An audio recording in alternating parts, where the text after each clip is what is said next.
The world was turned upside down when a Korean video the BBC had tried to keep secret was leaked.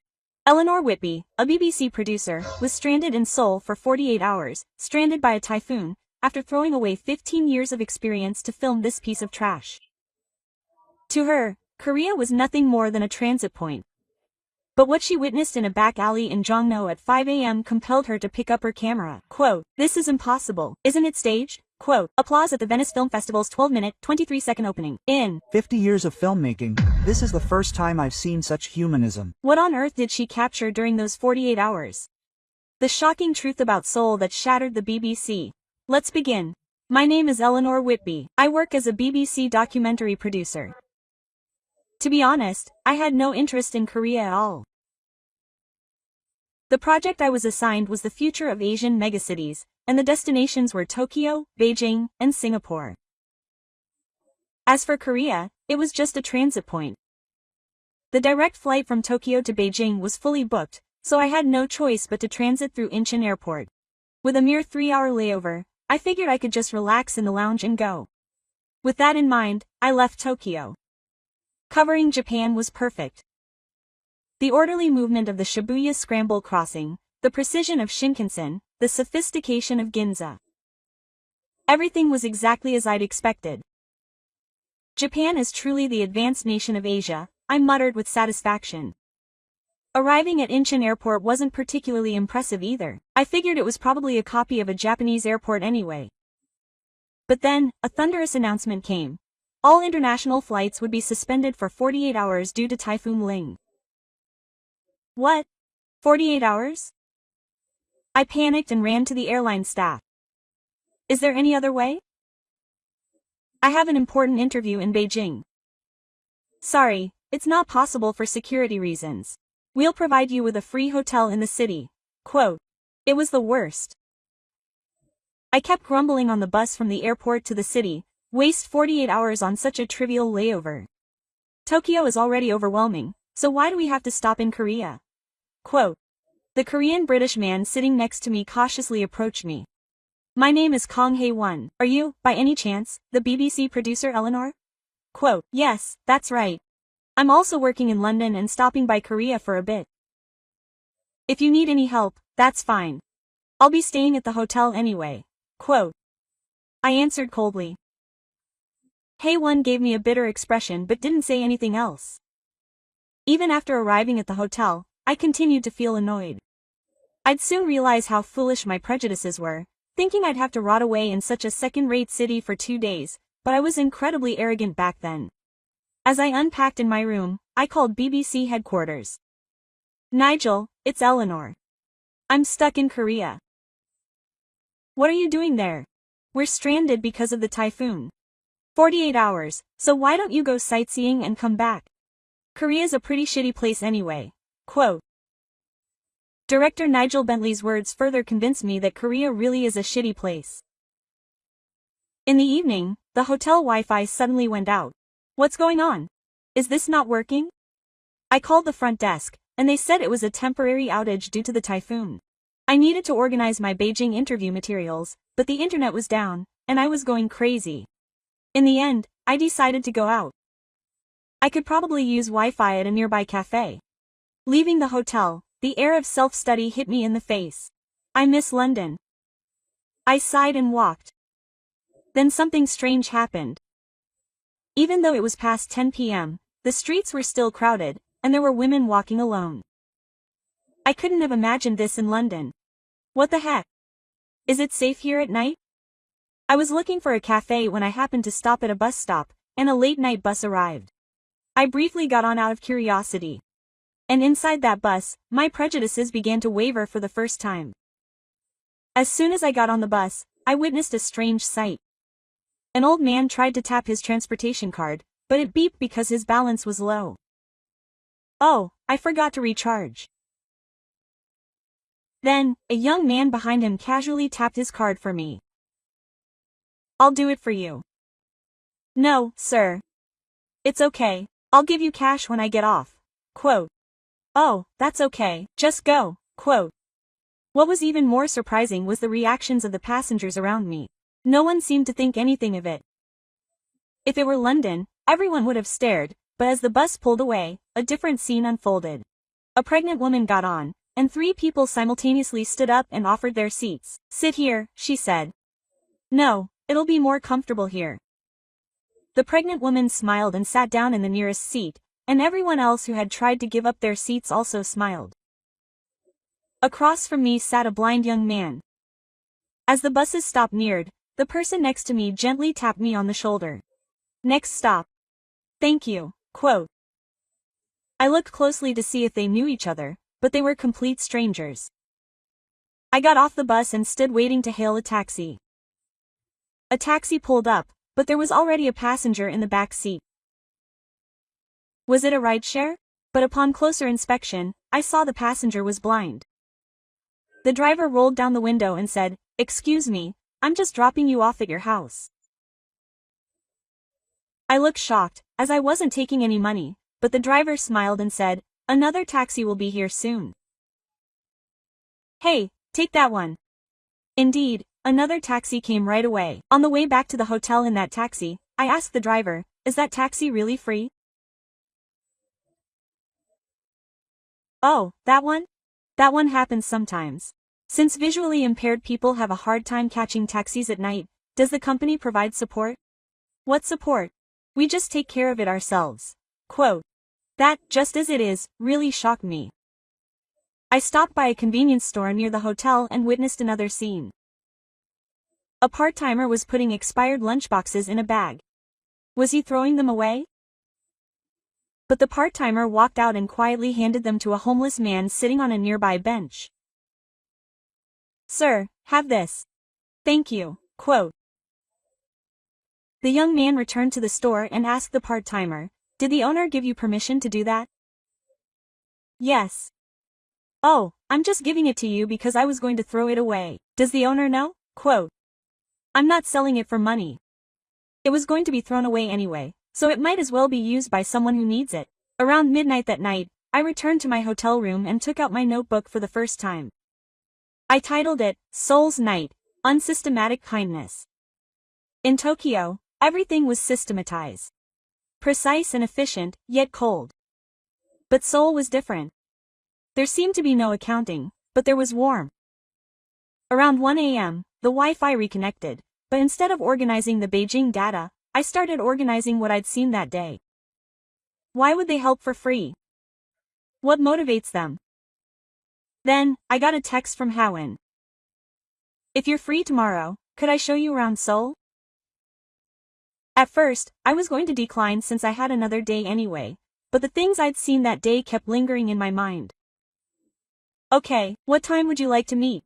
How about 5 a.m.? I want to show you something special." "What's so special about 5 a.m.? I couldn't sleep. I've been traveling the world filming documentaries for 15 years, but today was a first. No one was conscious of the camera, no one expected anything in return, just naturally helping each other. Is this Korea? I looked out the window and saw people still walking the streets. Even though it was past 2 a.m., convenience stores were still brightly lit, and delivery motorcycles were constantly cruising. I thought of Britain. London becomes a dead city after 10 p.m., but then I realized, Seoul is a city alive 24 hours a day. But the difference wasn't simply being awake, but being awake to care for one another. At 4:30 a.m., I left the hotel. The air was still humid, but strangely refreshing. Howen was already at the meeting place. "Are you ready? What you're about to see is the real Seoul, not the tourist trap." I nodded. And we entered a narrow alley in Jongno. As we entered the back alley, a completely different world unfolded. Shabby signs, rusty iron gates, cracked asphalt. "Is this place special?" Instead of answering, Howen pointed to a store. An old sign that said, "Bongsoon Tun Dek Snack," was dimly glowing. Even at 5 a.m., the lights were still on inside, and steam was rising. "Come on in." When I opened the door, a surprising sight unfolded. An old woman who looked to be in her 70s was boiling soup in a large pot, and a boy was clearing away the dishes. "Come in, Howen." This is my friend. Grandma, she's from England. England, or somewhere far away. Sit down, I'll give you a bowl of soup. Quote. Bongsundae grandma served Jack a steaming bowl of fish cake soup. Then the boy cautiously handed me a pair of chopsticks. Here. The boy's Korean was a little awkward. Do Young is a kid from North Korea, Hae-won explained quietly. He came here alone 3 years ago.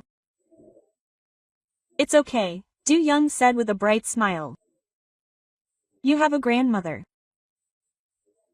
Bong Soon and Do Young weren't related, but they felt like real family. Just then, the store door opened. Riders who had finished their early morning deliveries came in one by one. Grandma, you came again today. So, you had a hard time?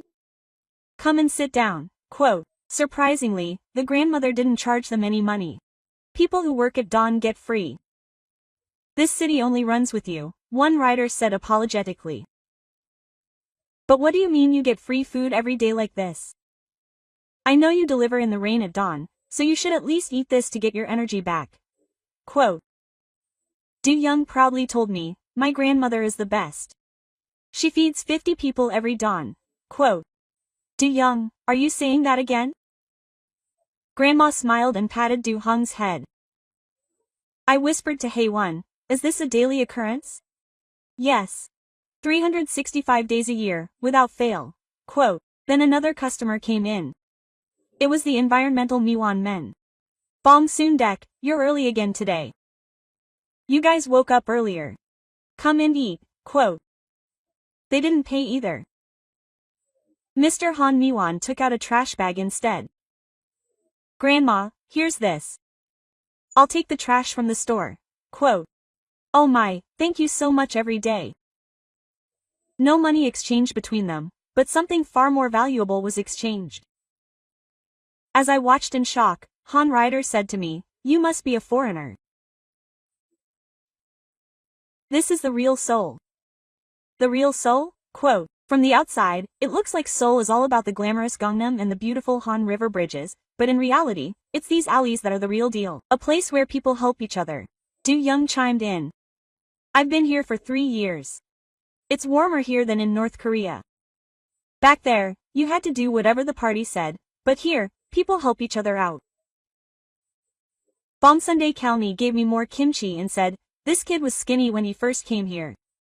He must have starved for days. I fed him since then. Now, he's my grandson, just like me.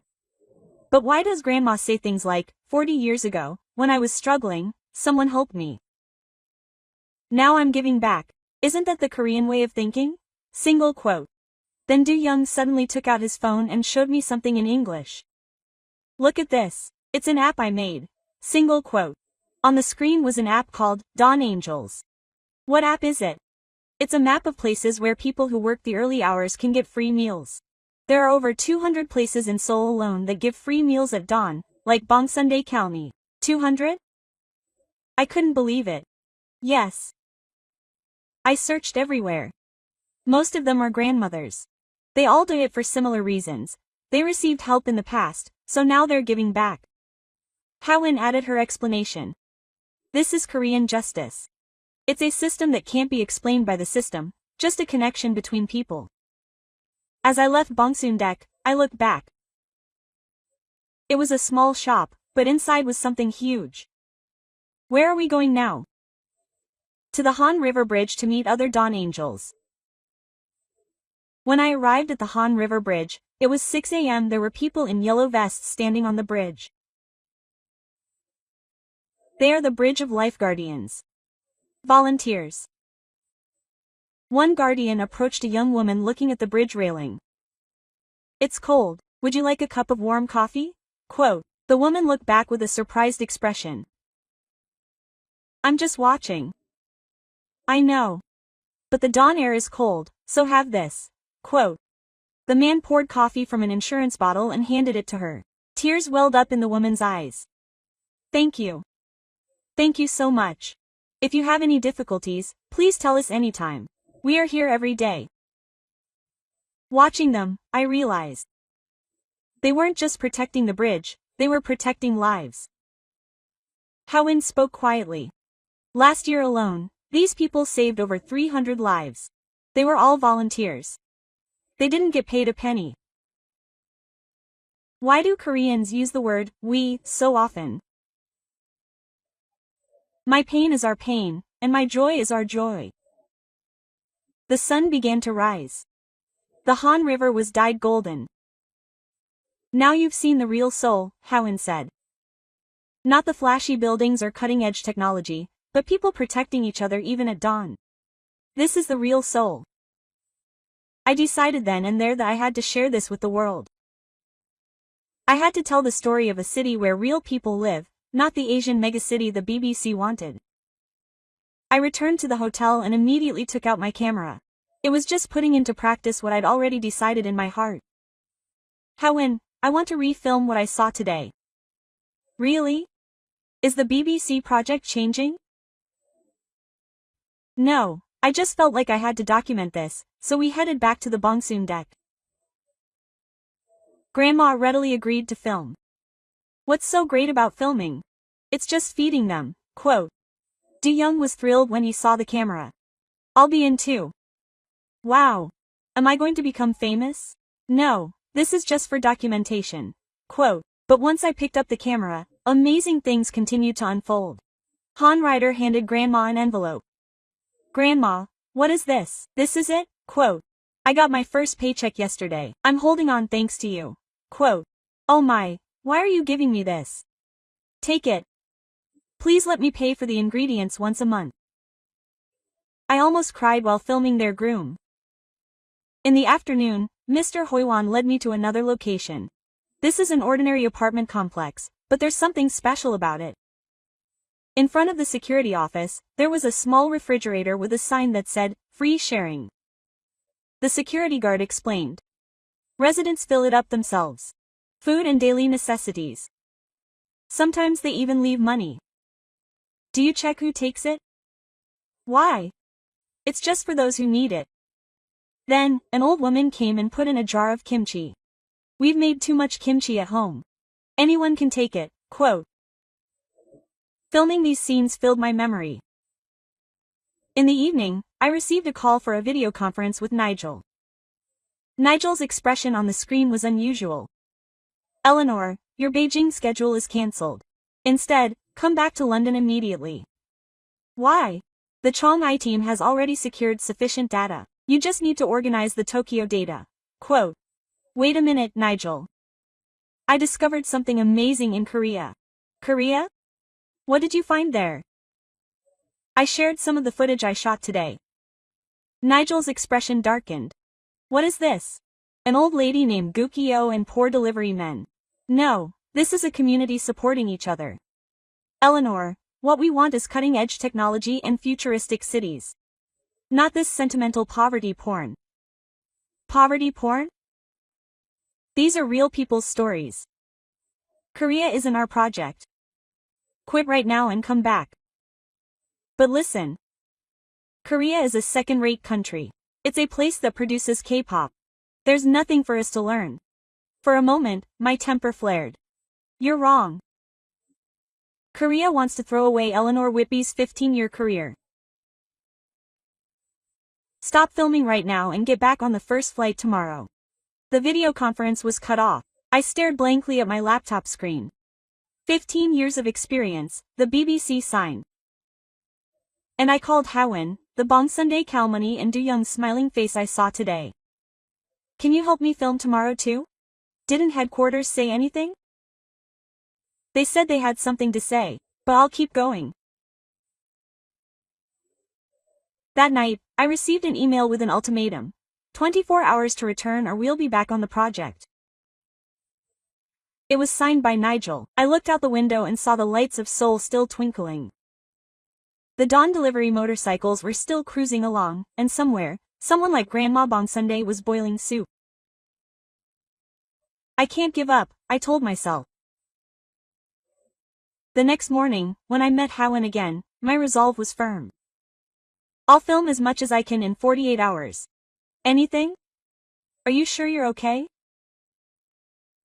I learned yesterday that there are things more important than a job. Our second shoot began. This time, we went to the Jerry Market. Jerry Market was another shock. An elderly man was buying a bag of apples, and the owner threw in a bunch of tangerines for free. "Hey, you come here every day, take this too," quote. "No, you've already had enough." "What are you talking about?" "I need some vitamin C." The fishmonger next door, not to be outdone, added something. "Here, take a bag of anchovies, you should get some calcium supplements." Quote. The old man ultimately passed away having received more than he had paid for. This is Korean justice, Howen explained. It's not calculated marketing, it's genuine emotion. At that very moment, my phone started ringing like crazy. It was Nigel. "Eleanor, what are you doing?" "I got a call saying I'm not at the airport. I still have 48 hours left. If you don't quit now, you're finished. Then just end it," quote. When I said that, there was a moment of silence. "What? Are you out of your mind?" "No, I've come to my senses. I'll film this story to the end. Then you pay. Get out of the BBC." "Understood." I hung up the phone, my hands shaking. 15 years of experience vanished in an instant. Howen asked worriedly, "Are you sure you're okay?" "No, I'm not okay. But I think this is right." We continued filming. In the underground railway station, we witnessed another scene. There are seats reserved for pregnant women, but if someone actually appeared to be pregnant, not only that person but everyone around them would stand up. Why was everyone standing up? A passenger asked. "It's uncomfortable for a pregnant woman to be there." "Isn't that normal?" They say it's normal, but it was something you wouldn't see on the London Underground. In the afternoon, we went to Hango High School. Students poured out during school hours. But I saw something unusual. Several students were holding the hands of elderly people at the crosswalk and crossing together. Did the school order them to do this? A student smiled and replied, "No, it's just that. It's dangerous." It was the word I heard the most for the past 2 days: helping, sharing, and being together. In the evening, Do-young called. Quote, "Nuna. Grandma's coming over for dinner." When we arrived at Bongsundae, we were met with a surprising sight. Over 20 people had gathered in the small shop. Today is Do-young's birthday. Grandma laughed angrily. The dawn riders, the sanitation workers, and even the local residents had gathered to celebrate the North Korean defector's birthday. Do-young blew out the candles on the cake, tears welling up in his eyes. "What was your wish?" "It's a secret. But it seems it's already come true." Then Han-deo pulled out a small box. Quote, "Do-young, we saved up and bought this." It was the latest smartphone. "Brothers, this is so expensive. Man, we've been given so much food. This is what we deserve." Do-young finally burst into tears. In North Korea, I couldn't even trust my family. But here, Grandma hugged Do-young tightly. "Don't cry. You're part of our family now." Then an email arrived on my phone. It was an official dismissal notice from the BBC Hour department. Reality hit me hard. What had I done? But watching Do-young's birthday party, I was certain. This was the real story. This is a story the world needs to know.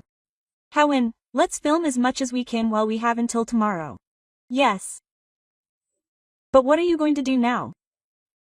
I don't know. But I will definitely send this video out to the world.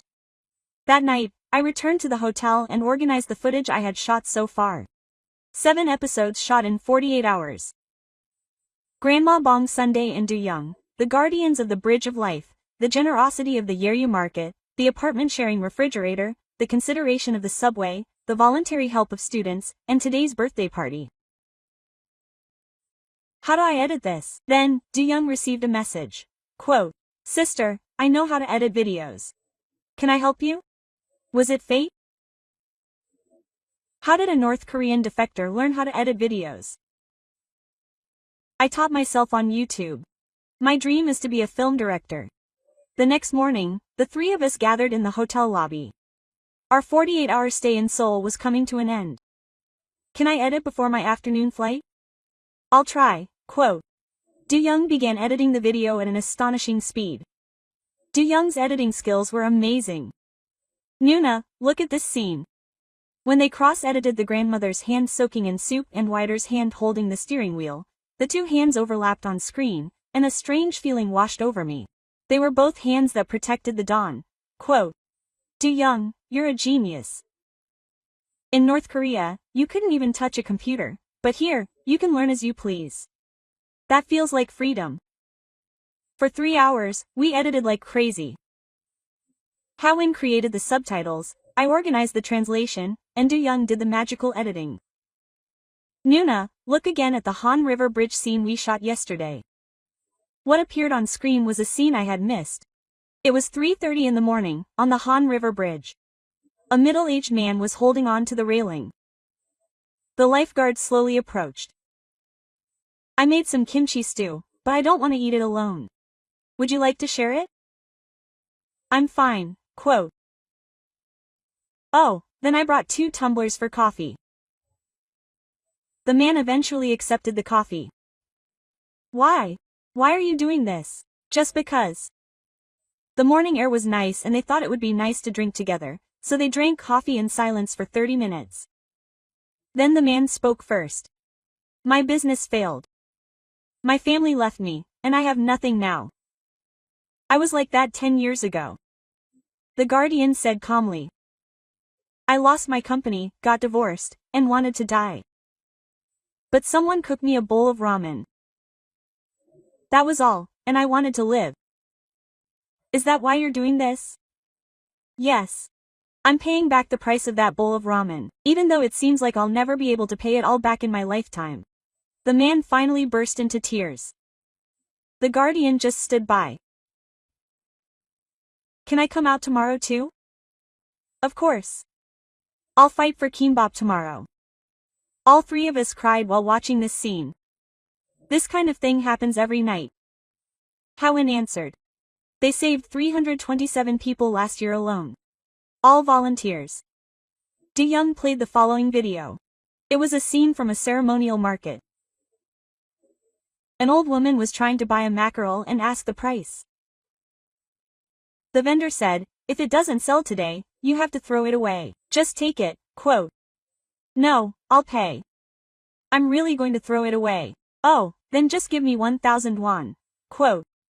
When the old woman paid 1,000 won for the bag, the vendor filled it with 3 mackerels. Eat a lot to stay healthy. The vegetable vendor next door also joined in. Grandma, take this radish.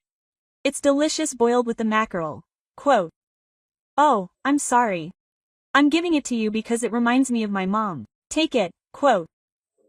As the old woman was leaving the market, she was holding a handful of food. It was a mackerel. Do-young said, this is Korean justice. I can't even imagine that in North Korea. They fight over even just one more ration. Next was the apartment security guard story.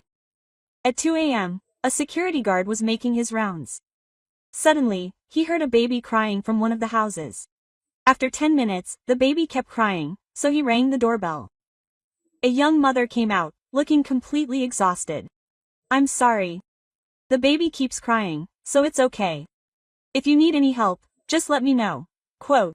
Then the security guard took out something. I used this when I was raising my grandchildren. When I play this, the kids sleep well, quote. It was a small orgo. The baby really fell asleep right away. Oh my, thank you so much. If the baby cries again at night, please call me anytime. I've been a security guard for 30 years. The next day, the young mother came to the security office. Thank you so much yesterday. It's nothing special, but it was cookies I made myself.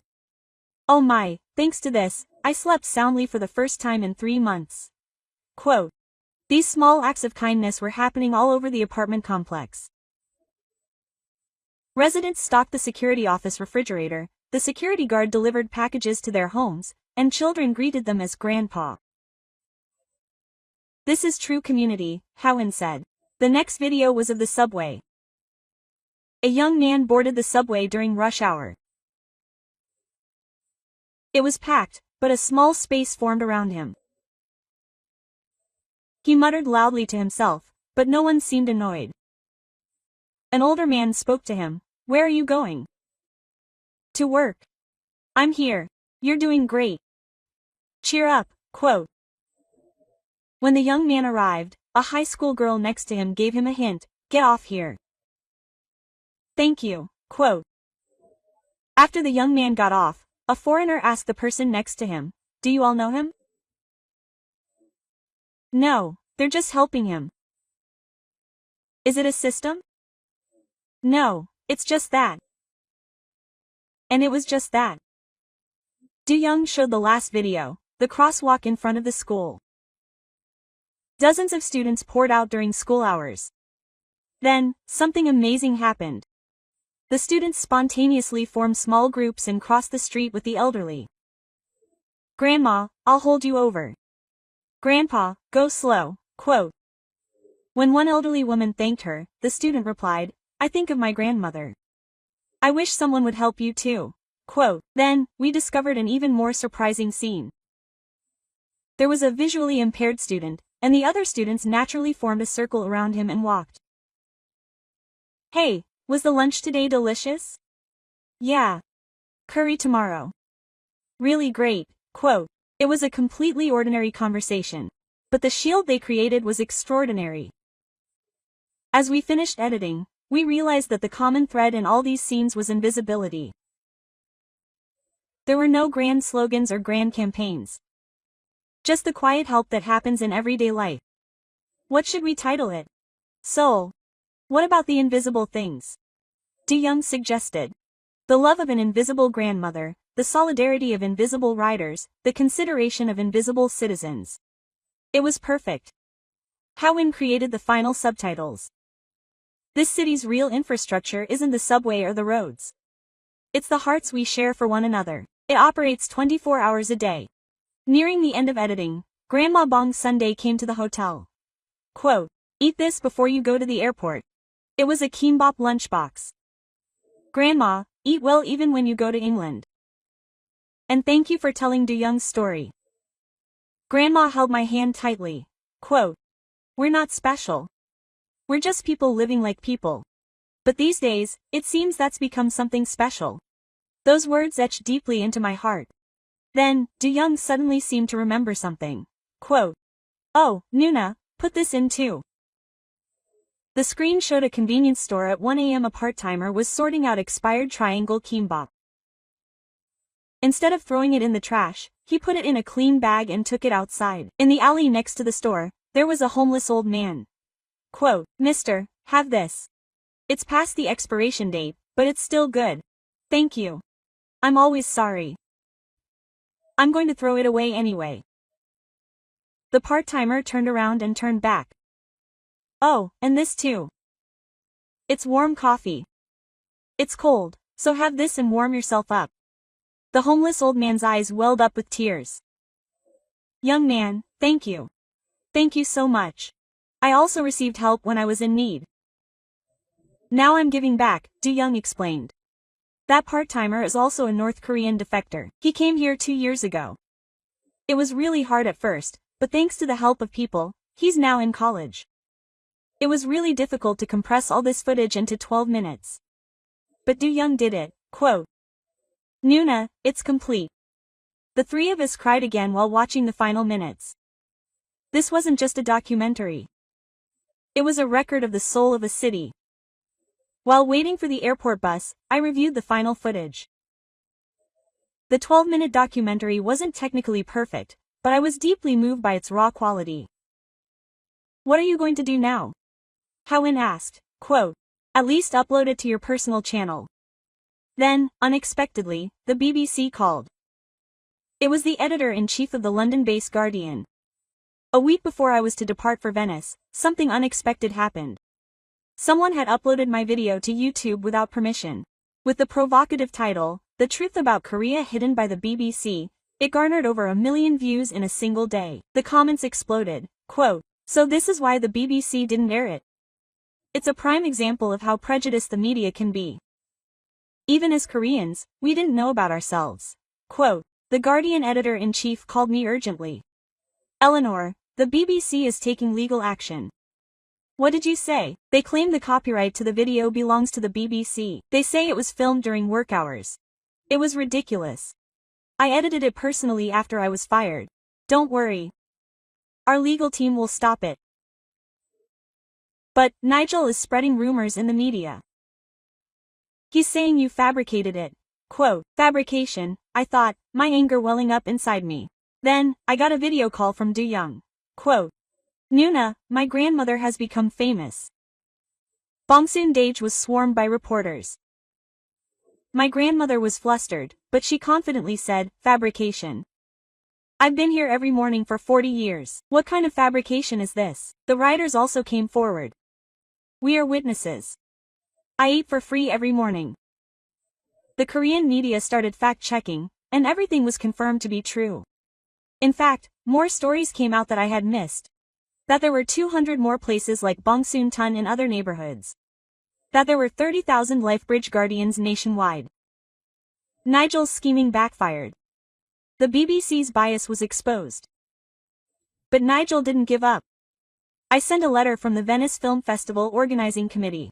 They said the film was an Orientalist fantasy about Asia. Then, unexpectedly, someone helped me. It was the famous Japanese director Hirokazu Ida. I'm accepting this documentary. It's not a fantasy, but proof that Korea is protecting what we've lost. French director Agnes Varda also issued a statement of support. A true documentary reveals the truth that those in power try to hide. This film is exactly that. The day I left for Venice, the Bongsoon Tun-dek family was at Incheon Airport. We wanted to go with them, but Grandma was sad. Grandma, we'll definitely get the award. Chong said, what? I'm just grateful that there's someone listening to our story.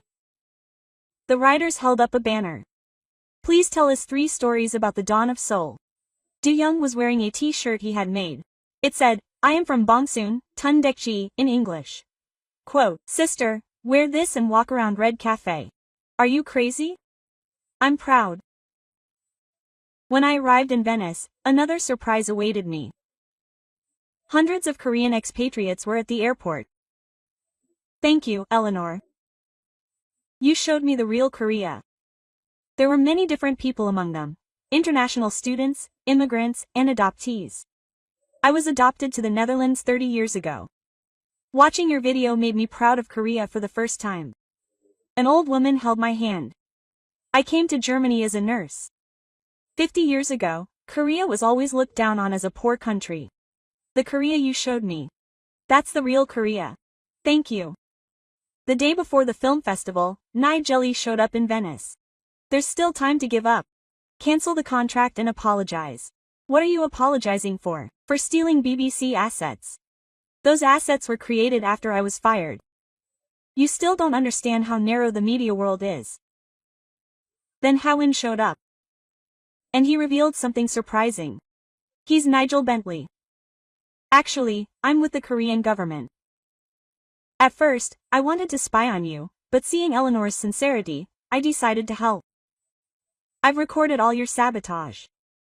The Korean government will file an official complaint. Nigel left, embarrassed. Howin, I'm sorry.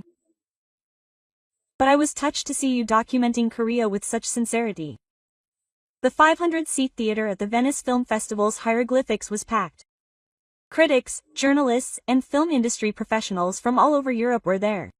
Just before the opening, Du Young grabbed my hand tightly. Quote, I'm shaking, sister. Me too. My grandmother said the truth always wins. We met some unexpected people in the theater lobby. They were a documentary team from Japan's NHK. We also covered the dawn of Tokyo, but it was completely different from Korea. How was it different? Quote, Tokyo's system was perfect, but it was cold. Would Korea be warm and chaotic? A producer from the French Arte channel also approached. Honestly, at first, I wondered why the BBC rejected it. Now I understand. It must have been a blow to their pride. The lights went down and the movie began. The first scene, 4 a.m., Bongsoon Dae's steam rising from her eyes. Grandma's nation. I'm not special. Let's just share a meal. And Do Young's voice. But that plate and bowl saved my life. Silence fell across the theater. Everyone focused on the screen. 5 minutes later, the first reaction came. A reporter from Italy's La Repubblica muttered softly, "Mamma mia, you don't like this?" In the scene of the Bridge of Lifeguard, not even a breath could be heard. A young man holds onto the railing of the bridge, and the guard quietly approaches and hands him coffee. "It's cold, have something warm." "I'm just looking at the night view." "I know, quote, but please have some coffee. I've had too much." When the young man sobbed while accepting his coffee, sniffles erupted here and there in the audience. Reporter Payne Elpais pulled out a handkerchief. "This isn't staged, it's real." A colleague next to him nodded. The first applause came during a scene showing consideration for pregnant women on the subway. When one pregnant woman got on, 5 passengers around her stood up simultaneously. "Sit here." "No, this is more comfortable. Come over here, where the air conditioning isn't blowing." Quote, a German correspondent for Der Spiegel was amazed. An unimaginable reaction erupted in the Berlin subway during Do Young's birthday party. The Dawn delivery riders gathered for a North Korean defector boy. They sang a birthday song together. "Happy birthday, happy birthday, happy birthday to my beloved Do Young." Quote. One rider said, "Hey, we're your Hi Youngs. If you have any difficulties in the future, contact us anytime." Quote. And this is what we saved up for. Do Young receiving the latest smartphone. "Brothers, I couldn't even trust my family in North Korea." "Hey, don't cry." "Why would a man cry? Even my brother said that." Dusk got in. The entire theater was filled with sobs during that scene. Belgian reporter Ruth Ar was openly crying. "How is this possible? We're not even blood relatives." Midway through the film, there's a scene of conflict between Nigel and the reporter. "Korea is a second-rate country. It's just a place that makes K-pop." Quote. When this line came out, embarrassed laughter erupted from the audience. Everyone had similar prejudices. The Dutch NRC reporter stuck his face out. "That was exactly what I thought. The scene where Eleanor gets fired. Then fire her. We'll film the whole story." Here, the first applause erupted. A French audience member shouted, "Bravo. That's the real journalism." Quote. In the final scene, when Grandma Bong Sunday looks at the camera and says, "Are we special?" No, people just live like people. They help those in need, they feed the hungry. What's so special about that? It's normal. But isn't it strange that this normal has become special? The film ended. There was silence for exactly 3 seconds.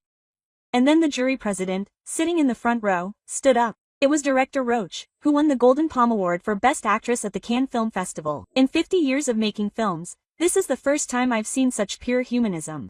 At his rise, the audience rose one by one. In just 10 seconds, the entire audience was on their feet. The applause began. 1 minute, 2 minutes, 3 minutes, 5 minutes passed, and the applause didn't stop. Do Young grabbed my shirt.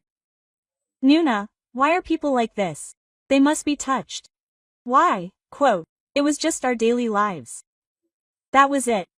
What's normal for Koreans was a miracle for the world. At the 7-minute mark, an Italian reporter shouted, "Ancora." "Ancora," quote. It meant, "one more time." The other audience members followed suit. "Encore. Encore." At the 10th minute, a French journalist from Le Monde stood up and said, "This is not a movie. It's the soul we've lost." Quote. A German journalist from Der Spiegel also stood up. It makes us think again about why we are an advanced country. Is it technology? Or is it people? Quote. It was the longest standing ovation in the history of the Venice Film Festival documentary section at 12 minutes. The host took the microphone. 12 minutes and 23 seconds. A new record. Quote. The jury members came up to the stage. The jury president said, "Honestly, at first, I couldn't believe it. It was so beautiful that I suspected it was staged. But the investigation confirmed it was all true. It was the raw truth, filmed without the knowledge of the Korean government or the Seoul metropolitan government. This is a revelation that goes beyond documentary." Quote. The French jury member added, "Paris boasts of being the city of love, but Seoul is the real city of love." The Japanese jury member also said, Paris used to be the city of love, but Seoul is the real city of love. Tokyo is a city of order, but Seoul is a city of the heart. I envy you. Then, unexpectedly, someone raised their hand. It was Igel. I want to apologize. The theater was in an uproar. My prejudice blocked the truth. I worked at the BBC for 15 years and believed only in the superiority of the West. But after watching this film, I realized that what we believed was progress was actually regression. On behalf of the BBC and as a human being, I apologize. Tears welled up in his eyes. Eleanor, you're here. I'm sorry. Another round of applause broke out. This time, it was for me. Applause for the courage to admit prejudice. It was time for the audience to respond. A young woman raised her hand. I'm a university student from Paris. I felt embarrassed after watching this film. We live complaining every day. How can Koreans help each other so much? Do-young took the mic. I thought it was strange at first too. In North Korea, we monitored each other, but here, we look after each other. Why do we need a reason? Everyone agreed with that, just because. Accepting the Venice Film Festival Documentary Award for Seoul Invisible Things, director Eleanor Whitby said, "Nothing more than what I said is mine. It belongs to the Bongsundae grandmother who boils it every morning, the angels on the bridge who protect lives, and all Koreans who look after each other. I'm just a witness." Quote. And Nigel, thanks to your dismissal, I was able to make this film. Thank you. Everyone laughed. Nigel, even I smiled shyly. At the reception after the awards ceremony, broadcasters and government officials from various countries gathered. I want to create a French version of Bongsundae Deck. Please advise the German Dawn Sharing Project. Japan also needs warm chaos. But the most striking thing was what a Russian journalist said: we ignored South Korea during the Cold War. They say it's a small country, but Korea has preserved something greater than us. A week after winning the Venice Prize for Humanity, calls poured in from all over the world. First, the mayor of London called me personally. Eleanor, we also want to do a dawn sharing project. Can you give us some advice? It can't be a system. It has to be voluntary. How can we make it voluntary? Don't make it. Just one person can start it. Quote. I even got a call from Paris. I want to create a place like Mokmart's Bongsun Tun. Berlin, Amsterdam, Brussels. The dawn sharing craze swept across Europe. The most surprising was New York. A Korean-American grandmother in Brooklyn opened a store after seeing the Bongsun Tun deck. I also had a hard time in Korea when I was young. Now is the time to pay it forward. Her store was called Brooklyn Bongsun Tun Deck. In Japan, something even more special happened. The owner of the Hanraman store in Tokyo declared, every dawn comment is provided free of charge. I learned this from watching Korea's Bongsun Deck. They say there were long lines in front of that store every dawn. Both the givers and the receivers were happy. But the biggest change happened in the UK. The BBC issued an official apology. Our biases obscured the truth. They apologized to Eleanor Whitby and wanted her reinstated. I declined. I'll now work as a freelancer, continuing to explore the unseen. Instead, the BBC created a new human documentary department, one that focused on human stories rather than cutting-edge technology. Meanwhile, Do-young also received an amazing opportunity. Film schools that had seen his work in Venice offered him a full scholarship. Sister, I can go to Paris for a film. Congratulations, quote. But he couldn't leave Grandma alone. Bong-soon, Grandma patted Do-hung on the head. Go. Learn and make our stories even better. Grandma, don't cry. You can come every vacation. Quote. On the day of our farewell, Bong-soon's place was once again packed with people. Early morning riders raised money for Do-young. Hey, this is allowance. Don't starve in Paris. Quote. Do-young ended up crying loudly. I love you, Hi-youngs. Do-young told me at the airport. Nuna, I'm definitely going to succeed and make a movie about Bongsun Tun Deck. Okay, I'll wait. After Du Young left, I started a new project, The World's Unseen Heroes. The first was the lunchbox delivery men in Mumbai, India, who deliver 200,000 lunchboxes every day without a single mistake. The second was the tree-planting grandmothers in Kenya, who create miracles by turning a slum into a forest. The third was the soccer coach in a Brazilian favela, a hero who saves children from gangs. But I always came back to Korea. To Grandma Bongsoon Tun. Grandma, I'm back again. Okay, I have to eat. Quote, before we knew it, Bongsoon Tun Dek had become a world-famous attraction. Foreigners visited every day. But Grandma didn't change.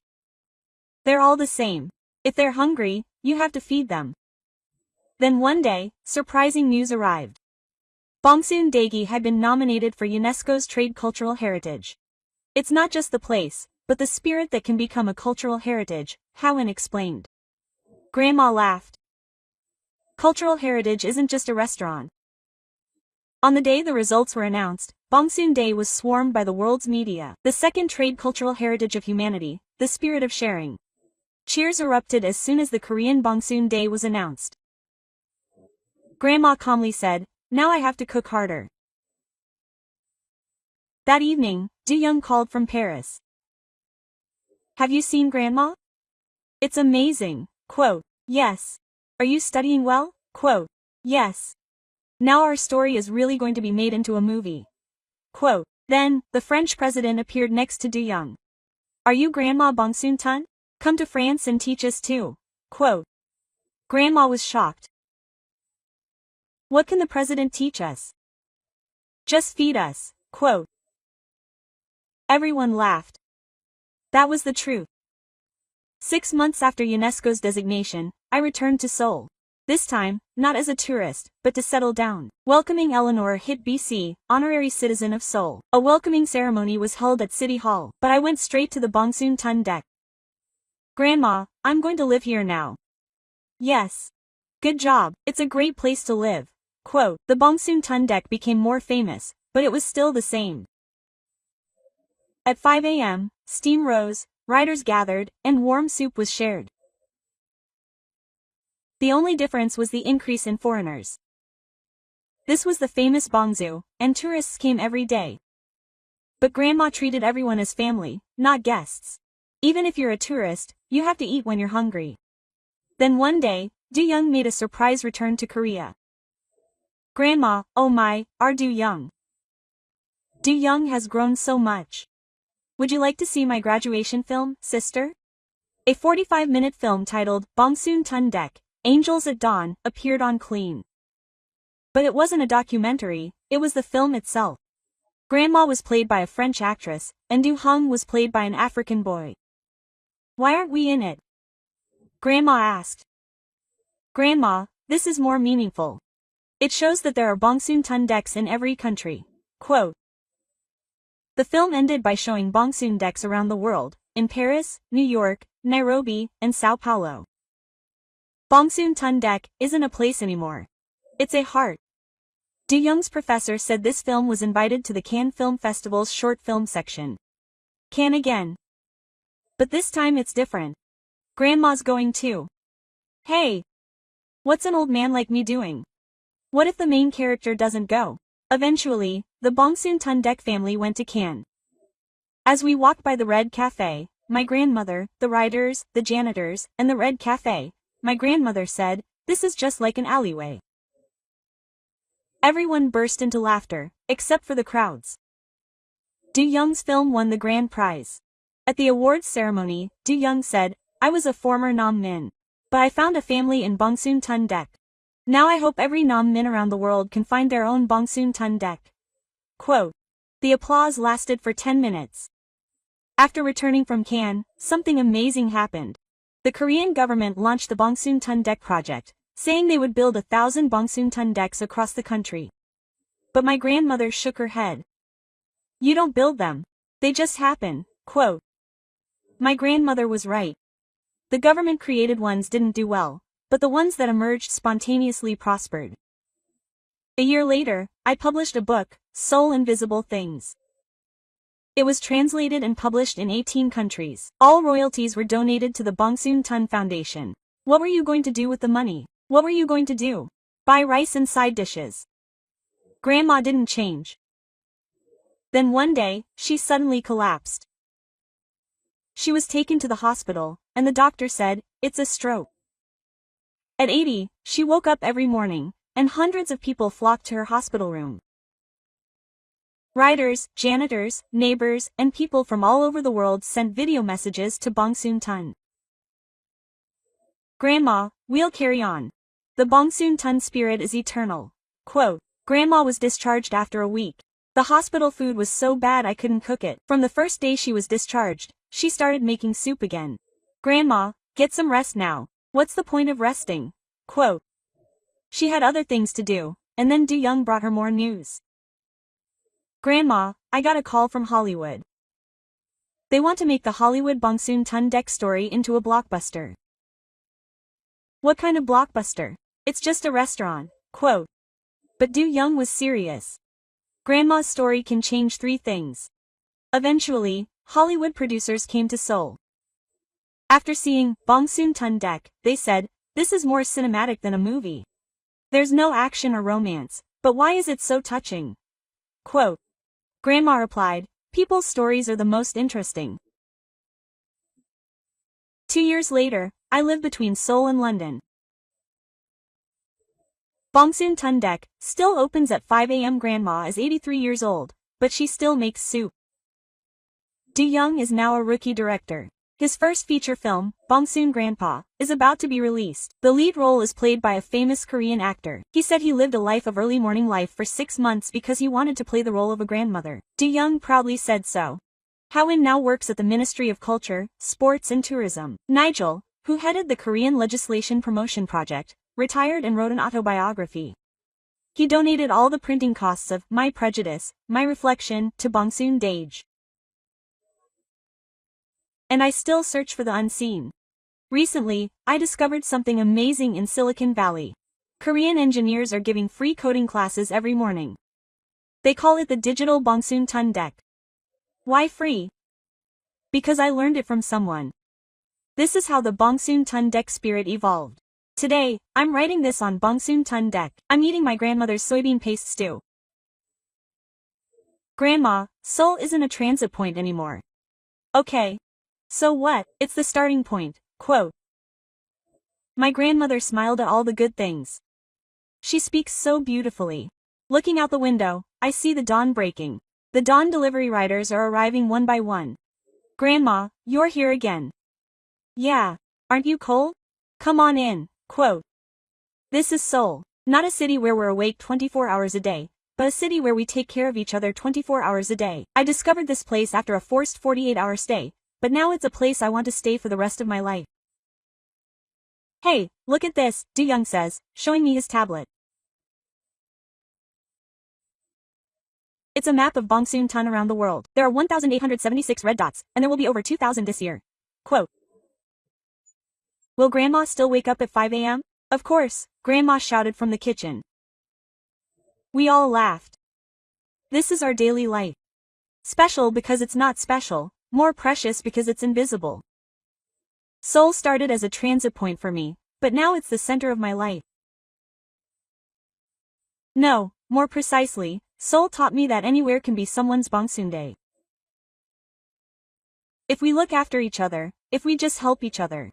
The truth about Korea that the BBC has tried to hide until now. The story of Seoul's dawn, told directly by Eleanor Heapy, who transformed a 15-year veteran producer in just 48 hours. There must be places like Bongsoon around us. There must be heroes protecting the dawn. Go visit them. And listen to their stories. That's the real Korea. Please like and subscribe. And please share this video. To spread the word about our warm-hearted heroes hidden around the world. We are special. This has been Korea Wonderful. Thank you.